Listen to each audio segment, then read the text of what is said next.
மனிதன் இந்த உலகில் செல்வத்தை தேடுவதை விட, உலகின் வசதி வாய்ப்புகளை தேடுவதை விட, உலகின் ஆடம்பரமான வாழ்க்கையை நோக்கி ஓடுவதை விட, பிரதானமாக அத்தனை மனிதர்களிடத்திலையுமே தன்னுடைய இந்த உலக வாழ்க்கையில் ஒரு நிம்மதி வேண்டும், மன அமைதி வேண்டும் என்று ஆசைப்படக்கூடியவனாக உலகில் இருக்கின்ற அத்தனை மனிதர்களும் இருக்கிறார்கள். சில பேர் எவ்வளவுதான் சொத்துக்களை பல கோடிகளாக சேர்த்து வைத்திருந்தாலும் கூட அவர்கள் கூட இந்த மன நிம்மதி தங்களுடைய வாழ்க்கையில் இல்லை என்று புலம்பக்கூடிய எத்தனையோ பல பெரும் செல்வந்தர்களை, கோடிகளுக்கு சொந்தக்காரர்களை நாம் பார்க்கிறோம். அப்போ அத்தனை மனிதர்களிடத்திலையுமே இந்த வாழ்க்கையில் ஒரு மன அமைதி வேண்டும், ஒரு ரிலாக்ஸ் வேணும், மைண்டு எப்பொழுதுமே ஒரு பீஸ்ஃபுல்லாக இருக்கணும் என்று மனிதன் எதிர்பார்க்கிறான். அதைத்தான் மருத்துவர்களும் குறிப்பிடுகிறார்கள். மனிதன் ஒரு காரியத்தை சிறந்ததாக ஒரு பிரச்சனையில் முடிவெடுக்க வேண்டுமென்றால் அவனுடைய மைண்டு பீஸ்ஃபுல்லாக இருக்கணும், மனசு ரிலாக்ஸாக இருக்கணும். குழப்பத்திற்கு உள்ளாக்கப்பட்டு புலம்பல்களுக்கு உட்பட்டு அவன் இருப்பான் என்று சொன்னால் அவனால் நல்ல முடிவை, தீர்க்கமான ஒரு முடிவை எடுக்க முடியாது என்று மருத்துவர்கள் சொல்கிறார்கள்.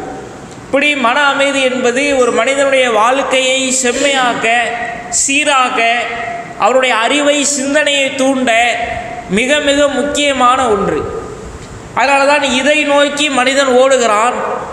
தன்னுடைய வாழ்க்கையில் சொத்துக்கள் இருந்தாலும் கூட, செல்வங்கள் இருந்தாலும் கூட, பல சொத்துக்கள் சொந்தங்கள் இருந்தாலும் கூட மன அமைதி பிரதானமான ஒன்று என்று மனிதன் ஆசைப்படுகிறான். இந்த மன அமைதி எதிலே இருப்பதாக அல்லாஹ் ரப்பல் ஆலமீன் திருமறை குர்ஆனிலே சொல்லி காட்டுகிறான். பொதுவாக உலகம் மன அமைதிக்காக பல வழிமுறைகளை வைத்திருக்கிறார்கள். எனக்கு மைண்டு ரிலாக்ஸாக வேணும்னு சொன்னால் ஒரு நாள் ஃபுல்லாக படுத்து நல்லா தூங்கி எந்திரிச்சா போதும், மைண்டு ரிலாக்ஸ் ஆகிடும்னு சில பேர் சொல்லுவாங்க. சில பேர் எங்கேயாவது லாங் ட்ராவல் பண்ணி ஊர்லேயே இருக்கக்கூடாதுப்பா, இந்த மூஞ்சையெல்லாம் பார்க்கவே கூடாது, கொஞ்ச நாள் வெளியில் போய் அப்படியே பசுமையாக இருந்துட்டு வந்தோம்னு சொன்னால் மைண்ட் ரிலாக்ஸ் ஆகிரும். இப்படி சில பேர் இப்படி உலகத்தில் ஒவ்வொருவரும் ஒவ்வொரு வழியை சொல்வார்கள். அல்லாஹ் ரப்பல் ஆலமீன் திருமறை குர்ஆனில் மன அமைதிக்கான வழியை சொல்லித் தருகிறான். அல்லதீன ஆமனு, இறை நம்பிக்கை கொண்டவர்கள், மூமின்களை பற்றி, இறை நம்பிக்கையாளர்களை பற்றி அல்லாஹ் சொல்கிறான். அல்லதீன ஆமனு, இறை நம்பிக்கை கொண்டவர்கள், தத்தும இன்னு குலுபுஹும் ஃபீ திக்ரில்லாஹி, அவர்களுடைய உள்ளங்கள் அல்லாஹ்வுடைய நினைவால் அமைதி உறும் என்கிறான் இறைவன். நம்பிக்கை கொண்டவருடைய உள்ளங்கள் அல்லாஹ்வை திக்ரு செய்வதால், நினைவு கூறுவதால் அமைதி உறும் என்கிறான் இறைவன். மீண்டும் அதே வசனத்திலே அடுத்து உறுதியாக அல்லாஹ் சொல்கிறான், அலா அறிந்து கொள்ளுங்கள், மின் திக்ரில்லாஹி தத்தும இன்னுல் குலூப், கவனத்தில் கொள்ளுங்கள், அறிந்து கொள்ளுங்கள், அல்லாஹ்வுடைய நினைவால் மட்டுமே உள்ளம் அமைதி உறும் என்கிறான் இறைவன். உள்ளம் அமைதி உறுவதற்காக, மன அமைதிக்காக அல்லாஹ் வழியை சொல்லித் தருகிறான். நீங்கள் இறை திக்ரால், இறை நினைவால், அதுதான் உள்ளம் அமைதி உறுவதற்கான வழி என்கிறான் இறைவன். இறை திக்ரு என்பது பல விஷயங்களை திருமறை குர்ஆன் திக்ரு என்கிறது. இறைவனை துதிக்கக்கூடிய சொற்கள், தஸ்பீக் செய்கிறோம்ல, சுப்ஹானல்லாஹ், அல்ஹம்துலில்லாஹ், அல்லாஹ் அக்பர், இப்படி சொல்லக்கூடிய தஸ்பீக்குகள் இறை திக்ரு, இறை நினைவு. இறைவனை பற்றி நினைத்து பார்ப்பது இறை நினைவு. அதே போல திருமறை குர்ஆன் அதையும் அல்லாஹ் திக்ரு என்று குறிப்பிடுகிறான். குர்ஆனை பற்றி சில இடங்களில் அல்லாஹ் பேசுகிற பொழுது இது திக்ரு என்கிறான். இந்த அறிவுரையை நாமே அருளினோம், நாமே பாதுகாத்தோம் என்று ஒரு வசனத்தில் அல்லாஹ் பேசுகிறான். அந்த இடத்துல இந்த அறிவுரை என்று குர்ஆனை குறிப்பிடுகிற பொழுது திக்ரு என்று இறைவன் வார்த்தையை பயன்படுத்துகிறான். அப்போ இறை நினைவு என்ற வார்த்தைக்கு, திக்ரு என்ற வார்த்தைக்கு திருமறை குர்ஆனும் அடங்கும். அல்லாஹ் இறை நினைவால் உள்ளம் அமைதி பெறும் என்கிறானே, அந்த அமைதி திருமறை குர்ஆனிலும் இருக்கிறது. அதனால தான் குர்ஆன் தன்னை பற்றி இன்னொரு இடத்துல குறிப்பிடுகிற பொழுது, இந்த குர்ஆன் இது இறைவனிடமிருந்து வந்தது என்று அல்லாஹ் சொல்லிட்டு, வசிஃபாவுன் லிமா பி சுதுர், இது உள்ளங்களில் ஏற்படக்கூடிய நோய்களுக்கு நிவாரணி என்கிறான் இறைவன். வெறுமனமே திருமறை குர்ஆன் என்பது தொழுகைக்காக, நோன்புக்காக, ஹஜ்ஜுக்காக, ஜக்காத்துக்காக வணக்க வழிபாடுகளை வழிகாட்டுகின்ற புத்தகம் மாத்திரமல்ல, உள்ளங்களில் ஏற்படக்கூடிய நோய்களுக்கு நிவாரணி என்று திருமறை குர்ஆன் தன்னை பற்றி பேசுகிறது. உள்ளங்களில் ஏற்படக்கூடிய நோய் என்றால் என்ன? மனக்குழப்பம், மன சோர்வு, மனதில் ஏற்படக்கூடிய சஞ்சலங்கள், இப்படி அத்தனை காரியத்திற்குமே திருக்குர்ஆன் நிவாரணி என்கிறது. அதனால தான் அல்லாஹ் ரப்பல் ஆலமீன் இந்த திக்ரிலும் உலகத்திற்கான மனிதன் தேடக்கூடிய நிம்மதி இருக்கிறது என்று சொல்கிறான். அப்படிப்பட்ட ஆகப்பெரிய அற்புதமாகிய திருமறை குர்ஆனை இறைவேதமாக பெற்றிருக்கக்கூடிய நாம் நம்முடைய வாழ்க்கையில் மனதில் ஏற்படக்கூடிய சோர்வை, சஞ்சலங்களை, குழப்பங்களை போக்குவதற்காக திருமறை குர்ஆனை நோக்கி ஓடக்கூடியவர்களாக, அதை பார்த்து படித்து நம்முடைய மன அமைதியை பெறக்கூடியவர்களாக நம்மில் எத்தனை முஸ்லிம்கள் இருக்கிறோம்? யோசித்து பாருங்கள். நம்முடைய கையிலே கொடுக்கப்பட்டிருக்கின்ற வேதம் என்பது வெறுமனமே வணக்க வழிபாடுகளுக்கு மாத்திரம் வழிகாட்டி அல்ல, மனசில் வரக்கூடிய நோய்க்கும் நிவாரணி. அப்படி புரிஞ்சு நாம் குர்ஆனை படிச்சிருக்கிறோமா? அப்படி படித்தோம்னு சொன்னால் நம்ம மனசு நிம்மதியாக, ரிலாக்ஸாக, நீ உலகம் தேடுதே, உலகம் ஒரு பீஸ்ஃபுல்லான லைஃப்பை நோக்கி ஓடணும்னு ஆசைப்படுதே, அதுக்கு வழிகாட்டியாக இந்த குர்ஆன் இருக்கும், கண்டிப்பாக இருக்கும். நீங்கள் சாதாரணமாக அல்லாஹ் குர்ஆன் நோய் நிவாரணின்னு சொல்கிறான்ல, நீங்கள் ப்ராக்டிக்கலாக குர்ஆனுடைய ஓசை நயம் இருக்குதுல்ல, கிராத், இதை எடுத்து பாருங்களேன். உலகத்திலேயே ஒரு நூலுடைய வாசிக்கின்ற, அதனுடைய கேட்கின்ற பொழுது இசை இல்லாத, மியூசிக் மெட்டீரியல் இல்லாமல் ஒரு ஓசை உள்ளங்களை ஈர்க்கிறது என்று சொன்னால் அது உலகிலேயே திருமறை குர்ஆனுடைய ஓசை மட்டும்தான்.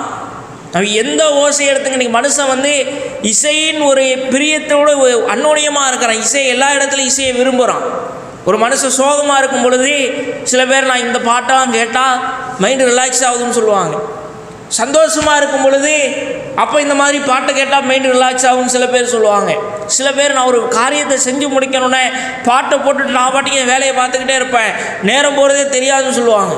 சில பேர் நான் லாங் ட்ராவல் பண்ணுறேன், ட்ராவல் பண்ணும்பொழுது எனக்கு ட்ராவலுடைய அந்த வழி தெரியாமல் இருக்கணும், அந்த தூரம் குறைவாக எனக்கு மைண்டுக்கு வரணும்னு சொன்னால் பாட்டை கேட்டு போய்கிட்டே இருந்தால் எனக்கு ஒன்றுமே தெரியாது.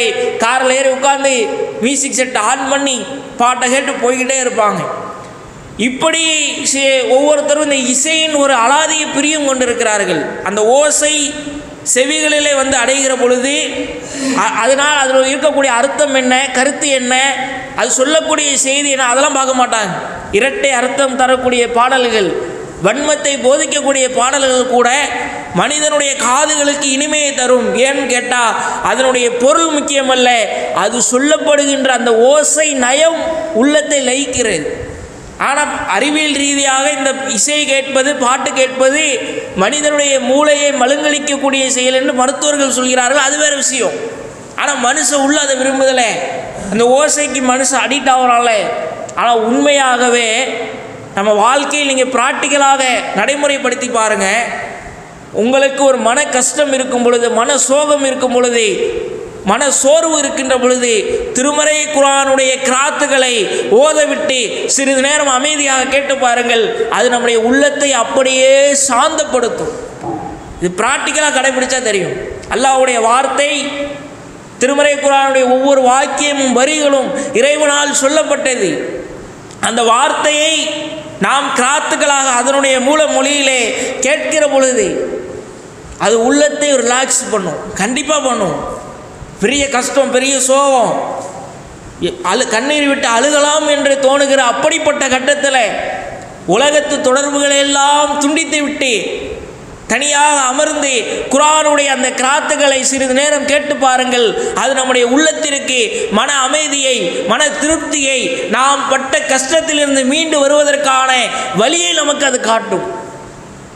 ஆனால் அப்படி யாராவது இன்றைக்கு குர்ஆனுடைய வசனங்களை ஓடவிட்டு கேட்டு நம்ம மன அமைதியை பெற்றிருக்கிறோமா? யோசிச்சு பாருங்க. எத்தனை பேர் குர்ஆன் கிராத்தை கேட்கக்கூடியவர்களாக இருக்கிறோம்? கிராத்தை கேட்பதற்காக நேரம் ஒதுக்கக்கூடியவர்களாக நம்மில் எத்தனை பேர் இருக்கிறோம்? நம்முடைய செல்போனை திறந்து பார்த்தா எத்தனை சினிமா பாட்டு இருக்குது, எத்தனை குர்ஆனுடைய கிராத்துக்களை கடைசியாக ஒலிக்க விட்டு கேட்டிருப்போம். நம்முடைய வீடுகளிலே தொலைக்காட்சி பெட்டிகளை திறந்து வைத்து காலையிலிருந்து இரவு உறங்குகிற வரை தொலைக்காட்சி ஓடிக்கிட்டே இருக்குது. சீரியல், ஒவ்வொரு சீரியலாக ½ ஒரு தடவை ஆட்டோமேட்டிக்காக ப்ளே ஆகிட்டே இருக்குது. எத்தனை இஸ்லாமிய வீடுகளில் ஒவ்வொரு நாளும் காலை பொழுது திருமறை குர்ஆனுடைய வசனங்களை ஓதவிட்டு ஆரம்பிக்கப்படுகிறது. யோசித்து பாருங்கள். இப்படி குர்ஆனுடைய அந்த ஓசையோடு, அந்த கிராத்தோடு, அந்த வார்த்தைகளோடு நம்முடைய வாழ்க்கை ஒன்றிணையும் என்று சொன்னால் கண்டிப்பாக நம்முடைய வாழ்க்கையில் மன அமைதி, மன திருப்தி கிடைத்தே தீரும். அதே போல குர்ஆனுடைய வசனங்கள், அதனுடைய பொருளை உணர்ந்து படித்து பாருங்கள். நம்ம வாழ்க்கையில் நமக்கு ஒரு டவுட்டு, ஒரு கஷ்டம், ஏதோ ஒரு சந்தேகம், அந்த சந்தேகத்தை போக்கக்கூடியதாக திருமறை குர்ஆனுடைய ஏதாவது ஒரு வசனம் கண்டிப்பாக இருக்கும். ஒரு பிரச்சனையில் மாட்டிகிட்டு இருக்கும் பொழுது குர்ஆனை நீங்கள் புரட்டி பாருங்கள். குர்ஆனை புரட்டி உங்கள் கண்ணுக்கு தெரிகிற வசனங்களை அமர்ந்து படித்து அதிலே அல்லாஹ் என்ன சொல்ல வருகிறான் என்று சிந்தித்து பாருங்கள். அது உங்கள் வாழ்க்கையில் நீங்கள் அன்னைக்கு கேள்விக்கான பதிலை நீங்கள் அதில் எடுக்கலாம். நம்ம யாருமே குர்ஆன் அப்படி பார்க்குறதே கிடையாது. குர்ஆன் என்பது உலக பொதுமறைன்னு சொல்கிறோம்ல, பொதுவாக என்ன சொல்லிட்டோம், குர்ஆன் உலகத்திற்கான பொதுமறை. அப்போனா நமக்கெல்லாம் இல்லைங்கிற ஒரு நினைப்பு நம்மகிட்ட இருக்குது. உலக பொதுமறை தான். உலகத்தில் நம்மளும் யார் ஒரு மனுஷன் தானே, நீங்களும் யார், நானும் யார் ஒரு மனுஷன் தானே. இப்போ நமக்கான வழிகாட்டுதல் குர்ஆனில் இருக்கா இல்லையா? குர்ஆனுடைய ஒவ்வொரு வசனங்களும் கட்டிமேட்டில் இருக்கிற ஒரு அப்துல்லாவுக்கு, ஒரு அப்துல் காதருக்கு அதில் அல்லாஹ் பேசுகிறான், நமக்கு அல்லாஹ் பேசுகிறான். அப்படி புரிஞ்சு நீங்கள் எடுத்து குர்ஆனை படிங்க. அந்த வசனத்தை ஒவ்வொன்றையும் படிக்கின்ற பொழுது அல்லாஹ் இதில் எனக்காக பேசுகிறான், என்னை பார்த்து பேசுகிறான், என்னுடைய பிரச்சனைக்கு பேசுகிறான் என்று புரிந்து படித்து பாருங்கள். அது நாம் சந்திக்கின்ற அத்தனை பிரச்சனைகளுக்கும் தீர்வு சொல்லும். ஒரு கஷ்டம், ஒரு இழப்பு, உடனே நம்ம என்ன நினைக்கிறோம், யாரை போய் பார்க்கலாம், யார்கிட்ட இதற்கான தீர்வு எதிர்பார்க்கலாம், யார்கிட்ட இதற்கான ஐடியாவை இப்படி யோசிக்கிறோம்ல. இதெல்லாம் யோசிப்பதற்கு முன்பாக இந்த கஷ்டத்தை அல்லாஹ்விடத்தில் போய் நாம் தீர்வை எதிர்பார்ப்போம் என்று திருமறை குர்ஆனை புரட்டி பாருங்கள், கண்டிப்பாக தீர்வு சொல்லும். ஏன்னா குர்ஆன் என்பது அல்லாஹ் நம்மகிட்ட பேசுகிறான். நாம் அல்லாஹ்ட்ட பேசுவது துவா, பிரார்த்தனை, துவா செய்கிறோம்ல தொழுதுட்டு மற்ற நேரங்களில், இது நாம் அல்லாஹ்ட்ட பேசுகிறோம். அல்லாஹ் நமக்கு எப்போ ரிப்ளை பண்ணுறான்? திருமறை குர்ஆன் தான். குர்ஆன் அல்லாஹ் பேசியிருக்கிறான்ல, அது ஒன்றுமே நமக்காக அல்லாஹ் பேசியது. கியாமத் நாள் வரை பிறக்கக்கூடிய அத்தனை மனிதனுக்காக அல்லாஹ் பேசியது. இப்படி நினச்சி உங்கள் வாழ்க்கையில் ஒரு கஷ்டம், சங்கடம் வருகிற பொழுது அன்றைய பொழுதில் திருமறை குர்ஆனுடைய வசனங்களை எடுத்து புரட்டி அதை எடுத்து சிந்தித்து பாருங்கள், அது அதற்கு தீர்வாக அமையும். நாம் எப்படி போகிற போக்கில் எல்லார்ட்டையும் சொல்லுவோம், எல்லார்ட்டையும் கேட்போம், தொலை வரும் பொழுது அல்லாஹ்கிட்டையும் ஒரு அப்ளிகேஷனை போட்டு அப்படின்னு போயிட்டுருக்குறோம். இதற்கு பிரதானமாக, இதற்கு முக்கியத்துவம் கொடுத்து குர்ஆனை எடுத்து புரட்டி பாருங்கள், எல்லா விஷயத்திற்கும் ஒரு பதில் சொல்லும். நம்ம வாழ்க்கையில் ஒரு சங்கற்பம் எடுக்கணும். அல்லாஹ்வுடைய வேதமாகிய, இறைவனுடைய வார்த்தையாகிய திருமறை குர்ஆன் என்னுடைய கரத்தில் இருக்கின்றது. நான் என்னுடைய வாழ்நாளில் ஒவ்வொரு நாளிலும் சில மணி நேரங்களை ஒதுக்கி குறிப்பிட்ட ஒரு நாளைக்கு ஒரு வசனத்தையாவது படித்து, தமிழில் அதனுடைய ஒரே ஒரு வசனத்தையாவது படித்து அதை அல்லாஹ் என்ன சொல்கிறான்னு பல கோணத்தில் சிந்திச்சு பாருங்கள். அது நம்முடைய வாழ்வை பொலிவாக்கும். ஏன்னா அல்லாவே குர்ஆன் அப்படித்தான் சொல்கிறான். குர்ஆனை பற்றி அல்லாஹ் சொல்லும் பொழுது அஃலா இதா தப்பருல் குர்ஆன், அவர்கள் இந்த குர்ஆனை சிந்திக்க மாட்டார்களா? அல்லாஹ் அவர்கள் இந்த குர்ஆனை படிக்க மாட்டார்களான்னு கேட்கல, இந்த குர்ஆனை மனனம் செய்ய மாட்டார்களான்னு கேட்கல, இந்த குர்ஆனை சிந்திக்க மாட்டார்களா? அல்லது இதை சிந்திக்காமல் இருப்பதற்காக அவர்களுடைய உள்ளங்களில் பூட்டுகள் போடப்பட்டிருக்குதா? அல்லாஹ் கேட்குறான், வீடை பூட்டி சாத்தி லாக் பண்ணிட்டு போறியா, அந்த மாதிரி உன் உள்ளத்தை லாக் பண்ணி வச்சிருக்கியா? குர்ஆனை சிந்திச்சு பாருப்பா. சிந்திப்பதற்கான வேதம். நம்ம இதை விட்டு ரொம்ப அந்யோன்யப்பட்டவர்களாக, குர்ஆன் என்பது மறுமைக்கானது, மறுமை நன்மைக்கானது தான், மனனம் செய்ய வேண்டியது தான். ஒவ்வொரு வார்த்தைக்கு ஒரு நன்மை தான். அல்ஹம்துன்னு சொன்னால் அலிஃபுக்கு ஒரு நன்மை, லாமுக்கு ஒரு நன்மை, ஹேவுக்கு ஒரு நன்மை, மீமுக்கு ஒரு நன்மை, தாலுக்கு ஒரு இப்படின்னு சொன்னோன்னே, நன்மைன்னு சொன்னோன்னே இது ஒரு மாதிரி அந்யோன்யப்படுத்தி உலகத்துக்கும் இதற்கும் சம்பந்தம் இல்லைங்கிற ஒரு நினப்பு நம்ம இடத்துல இருக்குது. உலக வாழ்க்கைக்கெல்லாம் குரான் கிடையாதுப்பா. என்னுடைய வியாபாரத்தை பற்றி, என்னுடைய குடும்பத்தை பற்றி, நான் வாழ்க்கையில் அன்னன்னைக்கு சந்திக்கின்ற விஷயங்கள் அதெல்லாம் குரான் பேசாது. மறுமைக்காக பேசும் என்கிற ஒரு எண்ணம் நம்முடைய ஆள் மனதில் இருக்கிறது. ஆனால் ஒன்றை புரிந்து கொள்ளுங்கள், குரான் மறுமைக்காகவும் பேசும், உலகத்திற்காகவும் பேசுகிறது. உலகில் நாம் சந்திக்கின்ற அத்தனை பிரச்சனைகளுக்கும் குரானிலே வழிகாட்டல் இருக்கின்றது. நேரடியாக படித்தா தெரியாது, அது ஆழமாக படித்து புரிஞ்சு சிந்திச்சு பார்த்தா கண்டிப்பாக அதுக்கு வழி இருக்கும். உதாரணமாக, பொதுவாகவே ஒரு உளவியல் பாடம், உளவியல் ரீதியாக ஒரு மனிதனுடைய உள்ளத்தை எப்படி பக்குவப்படுத்துவது என்பதற்காக ஒரு சைக்காலஜிக்கல் பாடம் எடுப்பார்கள். ஒரு மனிதர் ஒரு காஃபி, நல்லா சுட சுட ஒரு காஃபியை போட்டு நல்லா டேஸ்ட்டாக குடிக்கணும்னு எடுத்துகிட்டு வந்துக்கிட்டே இருக்கிறார். கூட்ட நெரிசலில் இன்னொரு மனிதர் கிராஸ் பண்ணி அந்த காஃபியை தட்டி விட்டார். தட்டி விட்ட காஃபி கீழே உளுந்து சட்டையெல்லாம் நனைஞ்சி கொட்டிருச்சு, வேஸ்ட்டாக போயிடுச்சு. இப்போ அந்த மனுஷன்கிட்ட கேட்டால், ஏப்பா காஃபியை கொட்டினீங்க கேட்டால் என்ன சொல்லுவார்? நான் எடுத்துக்கிட்டே வந்தேன் பாய், ஏத்தாப்புல ஒரு வந்தாரா, வந்து கொட்டி விட்டாரா, எல்லாம் கீழே போய் வேஸ்ட்டாக போயிடுச்சு அப்படின்னு. இது கரெக்டு. அவர் எடுத்துகிட்டு வந்தார், இன்னொருத்தர் கொட்டினார், தட்டி விட்டார், கீழே விழுந்துருச்சு. ஓகே, சரியான பதில். இதே நான் இப்படி கேட்குறேன், ஏன் பாய் காஃபி கொட்டினுச்சு, ஏன் டீ கொட்டலை, ஏன் தண்ணி கொட்டலை இப்படி கேட்டால் ஏன்னா முட்டாள்தனமாக கேட்குறேன். நான் காஃபியை போட்டு எடுத்துகிட்டு வந்தேன், அது கீழே கொட்டினா காஃபி தானே கொட்டும், தண்ணியாக கொட்டும், சர்பத்தாக கொட்டும், ரோஸ் நான் என்னத்தை எடுத்துகிட்டு வந்தால் அதானே கொட்டும். இப்போ தானே இப்படி கேட்க மாட்டோம். அவர் என்ன எடுத்துகிட்டு வராருன்னு தெரியுது, அது என்ன கொட்டுதுன்னு தெரியுது. ஏன் இது அவர் எடுத்துகிட்டு வராத சம்மந்தம் இல்லாத இன்னொன்று கீழே கொட்டலை நம்ம கேட்க மாட்டோம்.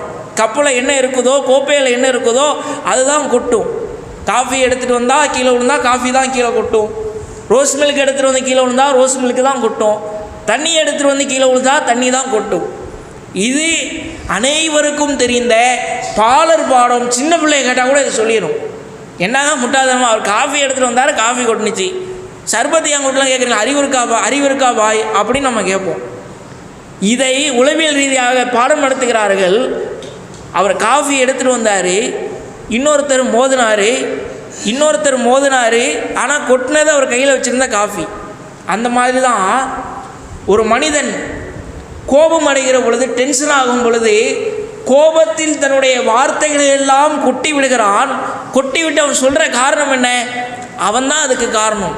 நான் சும்மா உட்கார்ந்த பாய், அவன் தான் வந்து என்னை திட்டினா, பதிலுக்கு நான் திட்டினேன், பதிலுக்கு நான் அடித்தேன், இப்படி சொல்லுவாங்களே. நான் சும்மா இருந்தேன், என்னை உரணையில் தான் நான் வேடிக்கை பார்ப்பேனா? இப்போ ஒரு மனிதன் கோபம் அடைகிற பொழுது அவன் வாயிலிருந்து வரக்கூடிய வார்த்தைகள் அப்படியே அனலாக தெரிக்குது. என்னென்னமோ பேசுகிறான், உன்னை சும்மா விட மாட்டேன், அவனை இவனை கண்டந்துனமாக என்னெல்லாம் வருதோ இதெல்லாம் மனுஷன் கொட்டி தீக்கிறான்ல. காரணம் என்ன தெரியுமா?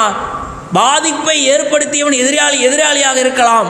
ஆனால் நீ கோபத்துடைய உச்சிக்கு செல்லும் பொழுது உன்னுடைய வாயிலிருந்து வார்த்தைகள் கொட்டுகிறதே, அது இப்போ புதுசாக கொட்டலை, ஆல்ரெடி உன்னுடைய உள்ளத்தில் அதையெல்லாம் நீ போட்டு வச்சிருக்கிற.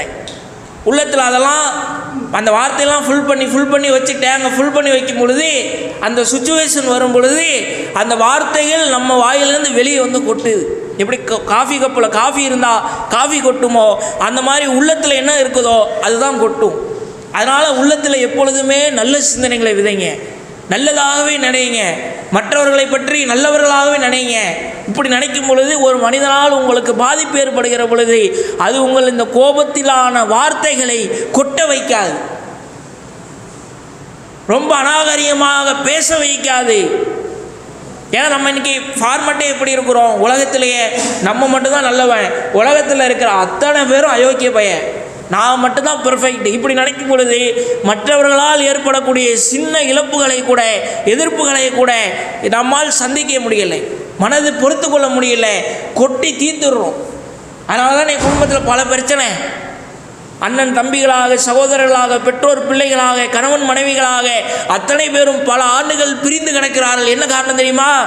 என்னை பார்த்தே அப்படி பேசிட்டான் பாய், என்னையே இப்படி திட்டான், நான் இப்படி போய் பிரிஞ்சு போகிறேன். என்ன காரணம்? இதற்கான அடிப்படை உளவியல் பாடம். உன்னுடைய உள்ளத்திலே மற்றவர்களை பற்றி நல்லதாகவே நினை, மற்றவர்கள் மீது நல்ல சிந்தனையே வை. இப்படியே வச்சு உள்ளத்தை ஃபுல் பண்ணும் பொழுது, கோபம் வருகிற பொழுது, மற்றவர்கள் துன்பத்தை தருகிற பொழுது, கோபத்தில் நம்முடைய வார்த்தைகளை நாம் கொட்ட மாட்டோம். வார்த்தைகளை கொட்டிவிட்டால் மீண்டும் அதை திரும்ப பெற முடியாது. அதுதான் பெரும் பிரச்சனைகளுக்கு காரணம் என்று உளவியல் ரீதியாக பல ஆயிரங்களை பல லட்சங்களை வாங்கி கொண்டு இதை ஒரு பாடமாக எடுக்கிறார்கள். ஆனால் திருமறை குர்ஆன் போகிற போக்கில் இதை சொல்லிட்டு போகுது. இது அவ்வளோ பெரிய காசு. இதுக்காண்டி பல பேர் பல ஆண்டுகள் படித்து கொண்டிருக்கிறார்கள். பல ஆயிரங்களை கட்டி சேர்ந்து சைக்காலஜிக்கல் பாடம் படிக்கிறாங்க. குர்ஆன் இதை அற்பத்திலும் அற்பமாக போகிற போக்கில் அப்படியே சொல்லுது. ரசூலுல்லாஹ் காலத்தில் அன்னை ஆயிஷா ரலியல்லாஹு அன்ஹா மீது ஒரு அவதூறு சொல்லப்படுது. நபிகளாருடைய மனைவி ஆயிஷா நாயகி மீது அவங்களையும் ஒரு அந்நிய ஆணையும் சேர்த்து வச்சு பேசி ஊர் ஃபுல்லாக அவதூறு பரப்பி விட்டாச்சு.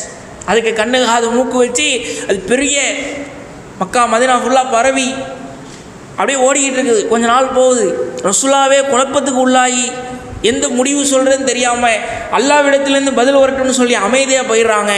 பல நாட்கள் கழித்து அல்லாஹ் வசனம் இறக்கி வைக்கின்றான். அதில் அல்லாஹ் சொல்லக்கூடிய முதல் வார்த்தை என்ன தெரியுமா? உங்களுக்கு ஒரு செய்தி சொல்லப்பட்டது, சொல்லப்பட்ட செய்தி மீது இப்படி நடந்திருக்காது என்று நீங்கள் நல்லெண்ணம் கொண்டு இருக்கக்கூடாதா? அல்லாஹ் கேட்குறான். ஆயிஷா நாயகி மீது சொல்லப்பட்ட அவதூறை துடைச்சி எறிஞ்சிட்டு மக்களை பார்த்து அல்லாஹ் கேட்குறான், இது அவதூறு தான் என்று நீங்கள் நம்பியிருக்க வேண்டாமா? மனுஷன் மூளை எப்படி யோசிக்கும்? ஒரு அந்நிய ஆண் ஒரு அந்நிய பெண் தனியாக இருந்தாங்க, முடிஞ்சிருச்சு, அவ்வளோதான். ஆம்பளையும் பொம்பளையும் சேர்ந்து தனியாக இருந்தால் என்ன நடக்கும் அப்படின்னு கதை கட்டி விட்டாங்க. ஆனால் நீ என்ன யோசிக்கலை? இன்னொரு பக்கத்தில் பார்க்கணுமா இல்லையா? அவர்கள் யார்? நபிகளாருடைய மனைவி ஆயிஷா ரலியல்லாஹு அன்ஹா, ஒட்டுமொத்த மூமின்களுடைய தாயார். மூமின்களுடைய தாயார் முன்மாதிரியாக இருக்கின்ற ஒருவருடைய வாழ்க்கையில் அல்லாஹ் இப்படி ஒரு பிழையை ஏற்படுத்த மாட்டான் என்று அவர்கள் மீது நல்லெண்ணம் வைத்திருந்தால் இந்த அவதூறை பரப்பியிருப்பியா? அல்லாஹ் கேட்குறான். இதை நம்ம சாதாரணமாக படித்தா அது ஆயிஷா நாயகி மீது சொல்லப்பட்ட அவதூறுக்காக அல்லாஹ் இறக்கிய வசனம்னு போயிடுவோம். ஆனால் அதில் உள்ள அர்த்தத்தை உள்ளார்ந்த ரீதியாக அதை அமர்ந்து சற்று நேரம் சிந்தித்து பாருங்கள். அல்லாஹ் அதில் என்ன பேசுகிறான்? ஆயிஷா நாயகி மீது சொல்லப்பட்ட அவதூறுக்கு பதிலளிக்கிறான். அதிலே கூடுதலாக ஒருவர் மீது அவதூறு சொல்லப்பட்டால், குற்றச்சாட்டு வந்தால் அவர்கள் மீது நல்லெண்ணம் வைக்கணும். ஃபஸ்ட்டு அவங்கெல்லாம் அப்படி கிடையாது. அவங்களாம் நல்ல மனிதர்கள். அவங்க வாழ்க்கையில் பிழையை அல்லாஹ் ஏற்படுத்த மாட்டான். இப்படி நினச்சி பாருங்கள், மற்றவங்க மீது குறை வருமா? நீங்கள் அதானே எல்லாத்துக்கும் சந்தேகம் தானே எல்லாத்துக்கும் காரணமாக போயிடுது. யூகம் பண்ணி ஒரு கணவன் மனைவி பிரிந்து போகிறாங்க. என்ன காரணம்? என் மனைவி, கணவன் சொல்கிறான் அன்னைக்கே அவளை பற்றி, உடனே மனைவிக்கு அவ்வளோதான். அன்னைக்கேவாமே அன்னைக்கே இத்தனை ஆண்டு காலம் இந்த மனுஷனோட வாழ்ந்துருக்கிறேன், என் மேலே ஒரு நம்பிக்கை இல்லையா அவருக்கு? அன்னைக்கே டவுட் வந்திருக்குன்னு சொல்லி தூக்கி போட்டு போயிடுறா. ஒரு குடும்பம் உடஞ்சி செதஞ்சி சின்ன பின்னமாக போயிடுது. இப்படி தானே எல்லா இடத்துலையுமே. அப்போ உள்ளத்தில் நல்ல எண்ணத்தை வைத்தால் பிறர் மீது கெட்ட வார்த்தைகளை, மோசமானவைகளை நாம் வார்த்தைகளால் கொட்ட மாட்டோம். அவங்களாம் நல்ல மக்கள் நினைக்கும் பொழுது இயல்பாகவே நமக்கு யார் மீதும் கோபம் வராது. ஒரு அன்பு, பாசம், கருணை, நேசம், சகோதரத்துவம் பெருகும். அதற்கான வழியை திருமறை குர்ஆன் எப்படி போகிற போக்கில் அல்லாஹ் அழகாக சொல்லிட்டு போகிறான் பாருங்க. இதைத்தான் பல லட்சங்களுக்காக பாடமாக எடுக்கிறாங்க. அல்லாஹ் அசால்ட்டா பிறர் மீது நல்லெண்ணம் கொள்ளு அப்படின்னு சொல்கிறான்.